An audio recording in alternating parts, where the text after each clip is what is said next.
চারটি দলের দুইটি ম্যাচ হয়েছে গতকালকের ম্যাচে, যেখানে ছিল রংপুর রাইডার্স এবং শুরুতে রাজশাহী ওয়ারিয়র্স। রংপুর রাইডার্স রাজশাহী ওয়ারিয়র্সের বিপক্ষে শুরুতে ব্যাট করতে নেমে 190 রান টার্গেট দিয়েছিল। সেই জবাবে রাজশাহী ওয়ারিয়র্সের দুই ওপেনার, এর মধ্যে এক ওপেনার ব্যর্থ হলেও আর এক ওপেনার এবং নাজমুল হোসেন শান্ত দুর্দান্ত ব্যাটিং করে, যেখানে প্রথম ওপেনার 89 রানে অপরাজিত ছিলেন এবং নাজমুল হোসেন শান্ত 42 বলে 76 রানের দারুণ ইনিংস খেলে ম্যাচকে জয়ের সংগ্রহ এনে দেয়। অন্যদিকে ঢাকা ক্যাপিটালসের বিপক্ষে নোয়াখালী এক্সপ্রেস শুরুতে ব্যাট করতে নেমে 180 রান টার্গেট দেয়। সেই জবাবে ঢাকা ক্যাপিটালস ব্যাট করতে নেমে 100 রানে অল আউট হয়ে যায়। কালকের ম্যাচে ফলাফল দেখা যায় দুই অপরাজিত দলগুলো, এবং যারা জয়ের দেখা পায় না তারাই কালকে জয়ের দেখা পেল এবং ভালো ভালো দলগুলোকে হারিয়ে ফেললো।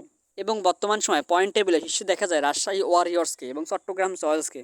অন্যদিকে নোয়াখালী নতুন ইতিহাস গড়ছে, যে কিনা টানা 6 ম্যাচ হারার পর ভালো ভালো দলের সাথে জয় লাভ করে, প্রথমে রংপুরের সাথে এবং তারপরে ঢাকা ক্যাপিটালসে ম্যাচ জয় দিয়ে 4 পয়েন্টে এখন বর্তমান সময় 5 নাম্বার পয়েন্টে রয়েছে। নোয়াখালীর হয় নাবির ছেলে, যে কিনে টানা 5 ম্যাচে সুযোগ না পেয়ে দলে বসে থাকা বেঞ্চে পঞ্চম ষষ্ঠ ম্যাচে দলে জায়গা পেয়ে দারুণ ফর্মে এবং দারুণ ব্যাটিং করে ম্যাচকে জয়ের সংগ্রহ এনে দিয়েছিল।